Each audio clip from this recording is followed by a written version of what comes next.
the video. It's been about a week or so. Now I'll paraphrase that I'll just say this. It's been a week or so since I've done a video, about a week. That's been what I've been trying to do. I'd like to get 2 videos in, but stay pretty busy, so I do what I can do. But check out my shorts. Now I'm doing shorts almost daily, sometimes twice daily. So I am getting videos out there, short videos. A lot of it's about food. I do some other videos showing off Subic Bay. So you might want to check those out. And then I try to get these longer videos out, these vlogs out when I can. But thanks for watching, and here's what we're going to talk about today. Why does Philippine tourism seem to continue to decline instead of improving? And that's kind of what I'm going to talk about today. Also, I want to discuss some new airports and also mention my favorite airport right now, definitely in the Philippines, and that's Clark. Great airport. Get a chance, fly out there, bypass Manila. That's just what I'm saying. Okay, let's talk new airports in Southeast Asia. I loved it since Clark has been built. I don't have to go to NMIA in Manila. Really don't like that airport. Clark is really good, one of the best in Southeast Asia. I know it's gotten a lot of awards since it opened. And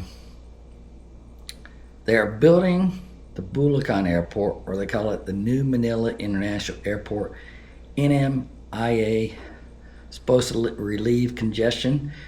NMIA in Manila, Bulacan, situated between Manila and Clark.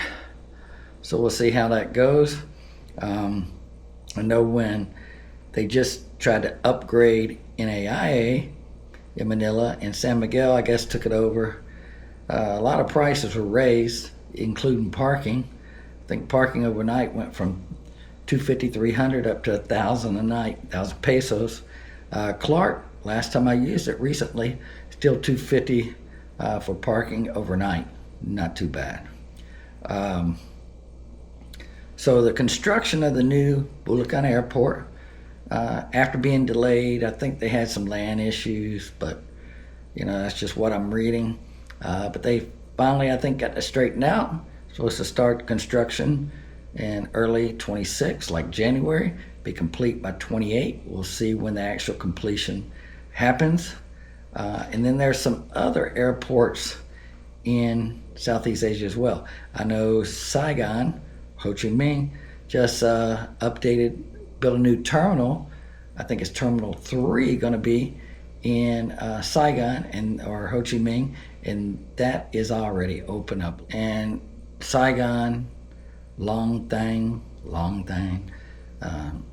NLT will be is already open. So hopefully that relieves some congestion there in Ho Chi Minh as well. And Cambodia built a real nice airport, supposedly, just opened a couple weeks ago, in September. It's called KTI, Techno Airport, situated, 30, 40 minutes outside of Phnom Penh. So we'll see how that is. I'm actually going to that at Phnom Penh in Cambodia in about a month. And I'm flying into the new airport so I can check it out, give some feedback on it. So I'm looking forward to that. Looking forward to visiting Phnom Penh, Cambodia. So those are some new airports and airport upgrades that's happening in Southeast Asia, and I'm sure there'll be others. And the Tan Son Nhat, or SGN airport code, is the current airport in Ho Chi Minh. So this new terminal, hopefully, like I say, will help out. Of the airports I've visited, I do really like Clark. It's easy, it's simple, easy to process through, to have good airport lounges, never crowded. Maybe one day it will, but currently still not too crowded. Going through immigration, customs, not bad. So kudos to Clark and good run airport so far. But that's just why I went through about airports, and now I'll get into tourism numbers in 2025 in Southeast Asia, starting with the Philippines.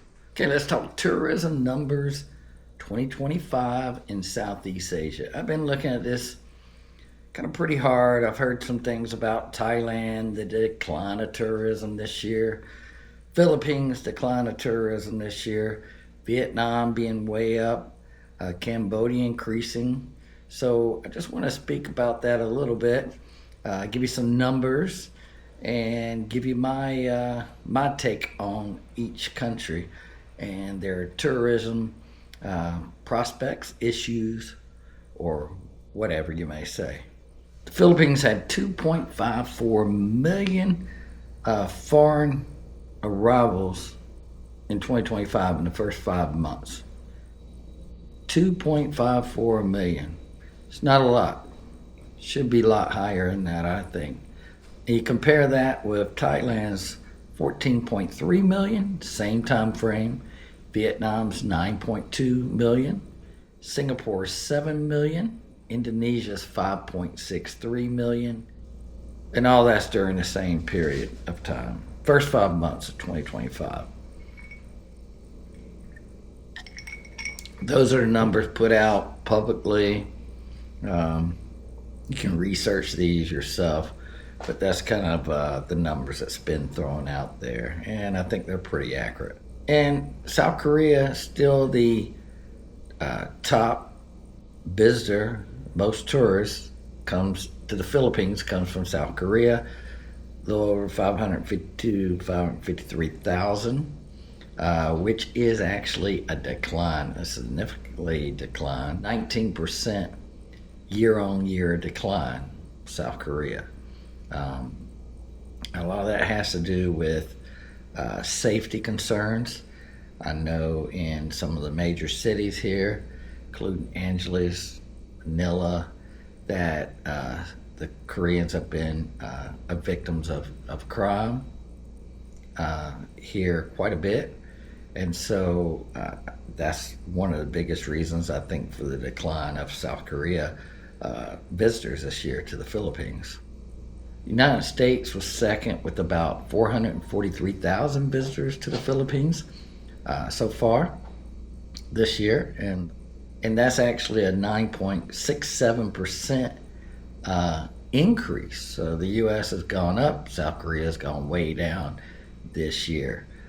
But I will say that there's been other foreigners besides South Korea that's had issues with safety and crime, victims of crime across the Philippines. And hopefully they get that straight, because that definitely will put a burden on tourism. And plus countries will tell their citizens not to go to the Philippines, that it's unsafe. So that's what you got to be worried about if you're the Philippines. You don't want that to get out too much, that you're not safe, and then it causes a problem.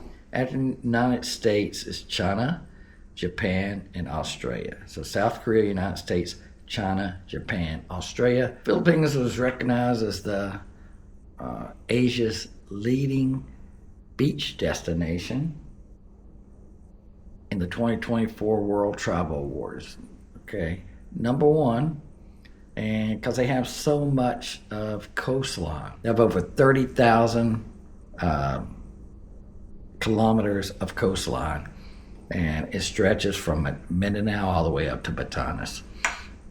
And I've visited Siargao, Bohol, Bicol, Palawan, you name it, Cebu.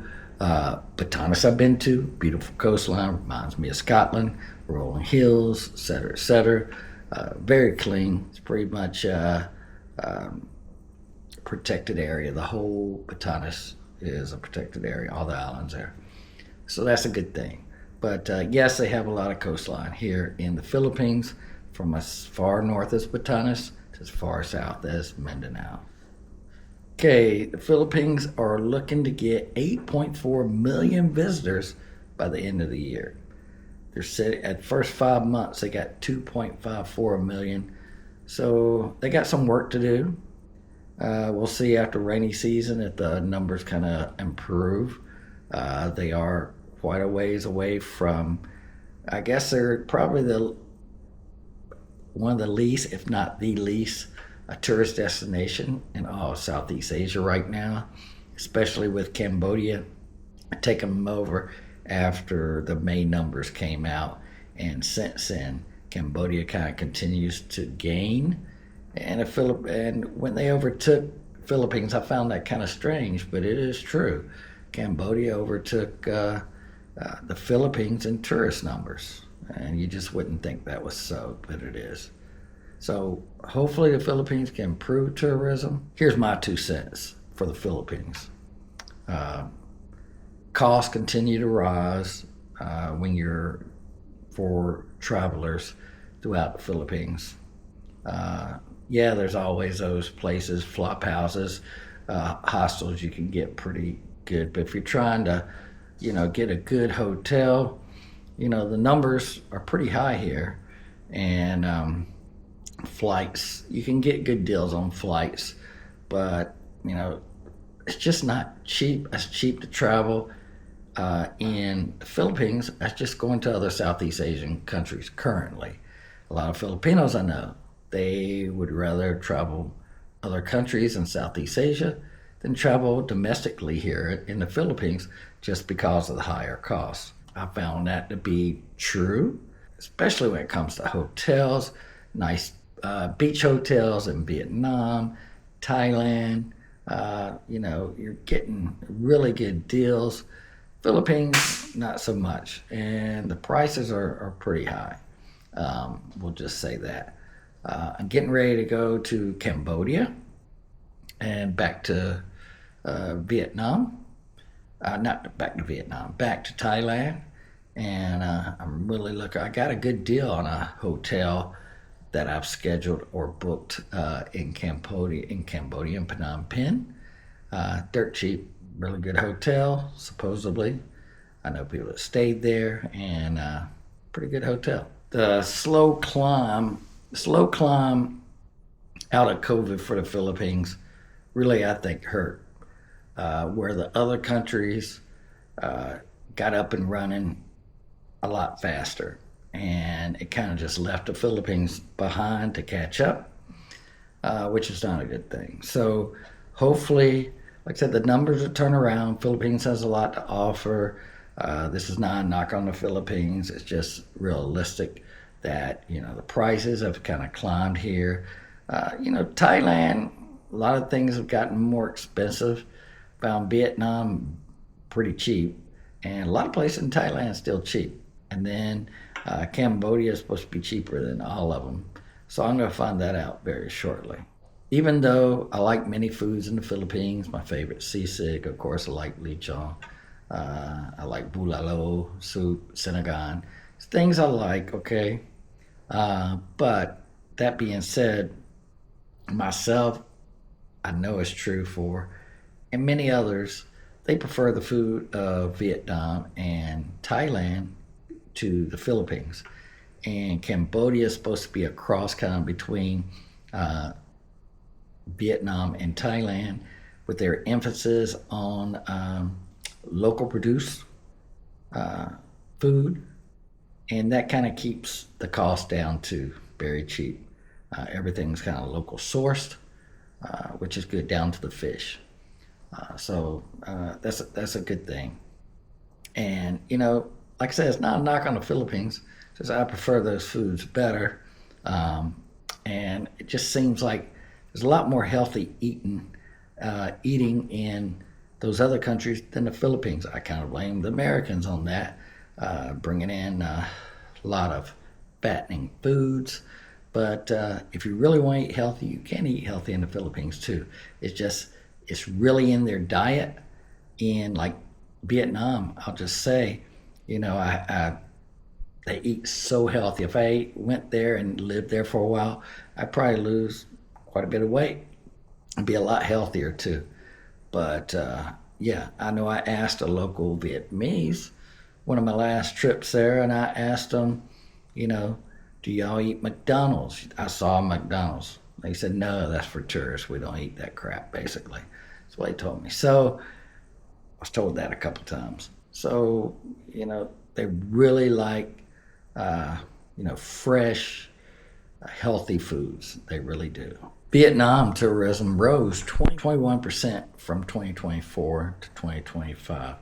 Quite a bit. They are on pace, actually, with Japan to have the highest number of tourists. January through August of this year, Vietnam brought in 13.9 million visitors. 13.9 million visitors international visitors into Vietnam. And that brought in a whopping $21.3 billion US dollars. So 21.3 billion US dollars for tourism into the economy.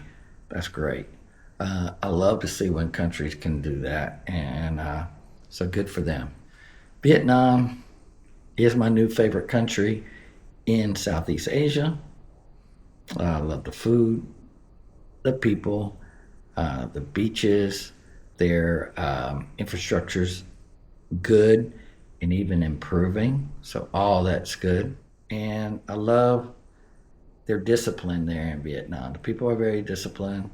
And Vietnam, if you're a U.S. citizen, you do need a visa. It's pretty easy to obtain. You can do it online yourself. You can get it from a travel agent, which I do. It's not very expensive, $40, $50, fees, everything included. It's usually good up to 30 days. And they are opening up more and more, relaxing, I should say, some of the tourism rules to get even more tourism in than they're getting now. If you're a Filipino, you can go throughout Southeast Asia. I guess they got some kind of agreement, even Vietnam, and they all need a visa. Thailand, no visa. I don't think anyone in Cambodia.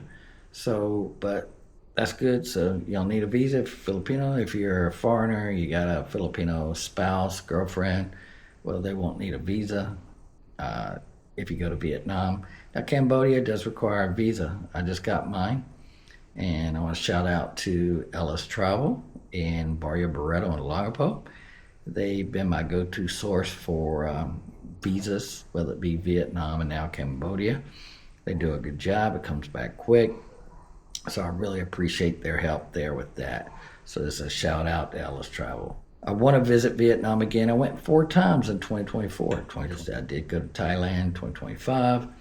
And partly because I spent a couple months in the U.S. this summer.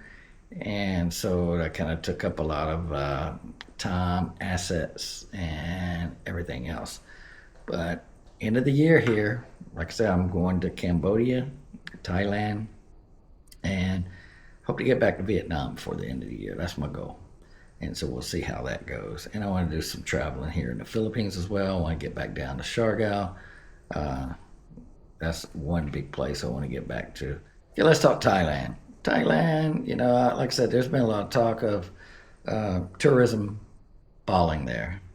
It's supposed to go down. I think it's been down 6% for this year. And they've had so far 33 million visitors in 2025. Still quite a few visitors, but it says down 6%. I wouldn't make that big deal over it.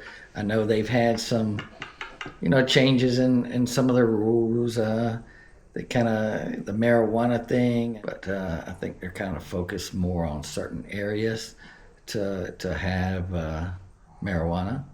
And I know some people complain because, you could smell it everywhere. It's okay if you smoked or you like marijuana, but if you didn't, it was kind of, you could smell it a lot. But I think they're working that out. And as far as everything else about tourism, I don't see it. There's not a lot not to like. Food's great. Like I said, infrastructure is really good. Bangkok, love the train. It's cheap. It's efficient. Water taxi, very efficient. Cheap. Beaches, like I say, are good. Can't beat the food. So I wouldn't worry too much about Thailand and them losing too many tourists because they got a lot to offer. And I will say they did have, through September, they did have a 7.5% decrease in tourism so far this year. So 7.5% compared to last year. So the projection, 6% expected for the year, and through September, 7.5. It's pretty close, actually a little higher, the decrease, but we'll see how that works itself out. I will say, my 2 cents, I recommend Thailand still. Like I said, infrastructure good, food's good. I know you can go to Bangkok, get pretty cheap condo prices. Not even what you pay even more here for nothing on that on the category I'm talking about in Bangkok, here in Subic Bay. So yeah, they got a lot to offer. We'll just say that. And so I've been to, in the last year or two, I've been to Phuket, Bangkok, Pattaya, and hopefully I can get up to Chiang Mai and go from there. But I highly recommend Thailand as well. Vietnam, Thailand. But again, Vietnam, my favorite country in Southeast Asia. Right? Let's talk Cambodia. From January to May, first 5 months of the year, 2.95 million visitors. And like I said, Phnom Penh's much smaller than a lot of other cities in Southeast Asia, but their numbers are still better than the Philippines for the same time period. So let that sink in for you. That represents a 12% increase in tourism this year over last year so far. First 5 months, 12% increase for Cambodia. And domestic travel for Cambodians is up over 13% this year over last year, 13%. Chinese visitors in Cambodia supposedly have dropped a lot since 2018. And to make up for that, I guess trying to get more other Southeast Asian country visitors such as Thailand and Vietnam, they're both close, try to draw in some of those. I'm not sure if they'll have the numbers to make up for what they lost with the Chinese, but from everything I hear and read, I believe they're on the right track. So we'll see how they do going forward. There's also been an uptick in Indian tourists, which I see in Thailand too, actually. Not as much in Vietnam, few. There are a few, but a lot in Thailand and supposedly Cambodia. So they've got some of those, so that will maybe drive up their numbers a little bit as well. So from my 2 cents with Cambodia, I haven't been there. I will be going there within a month, so I can elaborate a little bit better on Cambodia. I have a good feel for Thailand and Vietnam at this point. I'll hopefully have a better feel for Cambodia. Most people say it's just a little poorer and rawer than Thailand, but it has so much to offer, historic sites, and then also the food. Like I said, the food is a cross supposedly between Thailand and Vietnam. They concentrate on using local ingredients, fresh local ingredients, which help keep the cost down. That's why, you can go and, get a really good meal, very cheap, at least for foreigners. And that's a good thing. The new Techno Airport, which I mentioned earlier in the video, just opened. KTI is airport code. So opened just like 2 weeks ago. So I'll be flying to KTI from Bangkok, and I'm flying, like I said, into KTI in Phnom Penh as outside Phnom Penh, and then flying back to Bangkok. So I can elaborate more on the new airport there too, but hopefully it all works out good, and I'm really looking forward to my visit to Cambodia as well as returning to Thailand. So like I said, I've heard good things about Cambodia from current residents, visitors, people that visited there before, and I think it's up and coming after what they've been through with their history. So I'm glad to see them prospering and look forward to my visit there, and I can give you more feedback after my visit there. So more to come on Cambodia. Hope you enjoyed the video. I just threw out some numbers, gave some kind of personal insight, and that's about it. Thanks for watching. Take care always.